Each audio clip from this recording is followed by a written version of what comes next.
Vera کا استعمال انسداد سوزش خصوصیات کے سبب جلد کی الرجی کے علاج کے لیے بہترین ہے۔ ناشتہ نہ کرنے یا بہت دیر سے کرنے سے خون میں شکر کی سطح معمول سے کم ہو جاتی ہے، جس کے نتیجہ میں دماغ کی افزائشی مواد میں کمی ہو جاتی ہے اور دماغ میں بگاڑ پیدا ہوتا ہے۔ زیادہ کھانے سے دماغ کی شریانیں سخت ہو جاتی ہیں، جس کے نتیجہ میں دماغی صلاحیت کی بیماری لاحق ہو جاتی ہے۔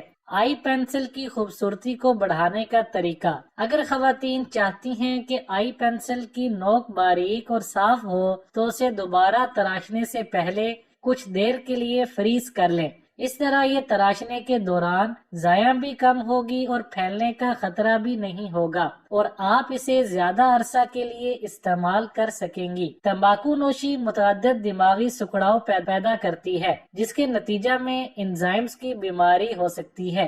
زیادہ شکر والی خوراک کے استعمال کی زیادتی سے خون میں شکر کی سطح مطلوب مقدار سے بڑھ جاتی ہے، جو لحمیات اور افزائشی مواد کے انجذاب کو روکتی ہے، جس سے اصل غذائیت میں کمی ہوتی ہے اور اس کا دماغ کی نشو و نما پر برا اثر پڑتا ہے۔ انسان کے بدن میں دماغ باقی اعضاء کی نسبت زیادہ آکسیجن لیتا ہے۔ آلودہ ہوا میں سانس لینے سے دماغ آکسیجن کی مطلوبہ مقدار سے محروم رہتا ہے، جس کے نتیجہ میں دماغ کی صلاحیت یا کارکردگی میں کمی آتی ہے۔ مناسب نیند کرنے سے دماغ کو آرام ملتا ہے اور اس کی افزائش مناسب ہوتی ہے۔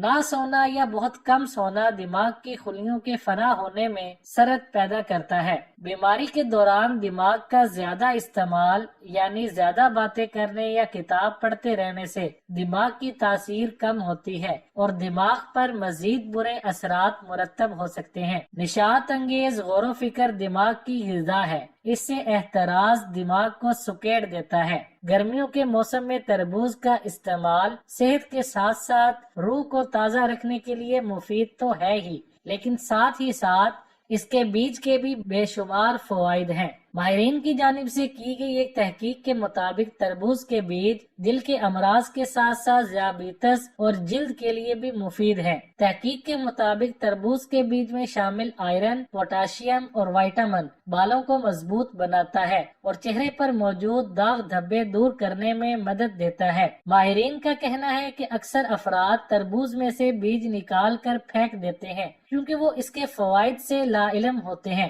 سبزی ہو یا پھل، ان کو دھونے کے بعد چھیلنا پڑتا ہے، جو کہ سب سے بڑا اور اہم کام ہے، کیونکہ بعض اوقات چھلکوں میں مٹی یا جراثیم لگے رہ جاتے ہیں اور یہ ہمارے کھانے میں شامل ہو جاتے ہیں۔ اس کی وجہ سے اکثر پیٹ درد اور دیگر مسائل بھی ہو جاتے ہیں۔ آج کے زمانے میں سبزیاں اور پھلوں کو چھیلنے کے لیے چھری کا استعمال بے شک بہت عام ہے، مگر چھری سے چیزوں کو چھیلنے سے ہاتھ کٹ بھی جاتا ہے۔ اس لیے آج وومن کارنر سے جانیے بغیر چھری کے سبزیوں کو چھیلنے کا ایک آسان طریقہ، جس سے آپ کا وقت بھی بچے گا اور سخت سے سخت چھلکے بھی آسانی سے اتر جائیں گے۔ پیلرز کا ایک اور فائدہ یہ بھی ہے کہ اگر آپ کو کسی چیز کا چھلکا باریک اتارنا ہے تو آپ پیلر کو ہلکے ہاتھ سے استعمال کریں، اور اگر موٹا چھلکا اتارنا ہے تو سختی سے پیلر کو پکڑیں اور چھیل لیں۔ پیلر سے چھیلنے کا ایک اور فائدہ یہ بھی ہے کہ جب آپ کسی بھی رسدار سبزی یا پھل کو چھیلتے ہیں تو اس سے نکلنے والا پانی آپ کی آنکھوں میں نہیں جاتا۔ فریج کی چمک کو برقرار رکھنے کا طریقہ۔ فریج کی چمک کو برقرار رکھنے کے لیے المونیا کے چند قطرے تھوڑے سے پانی میں ملا کر اس محلول سے فریج کو صاف کر لیا جائے اور بعد میں اسے کسی نرم کپڑے سے خشک کر لیا جائے تو اس طریقے سے فریج کی چمک برقرار رہے گی۔ فریج سے پھلوں کی مہک ختم کرنے کا طریقہ۔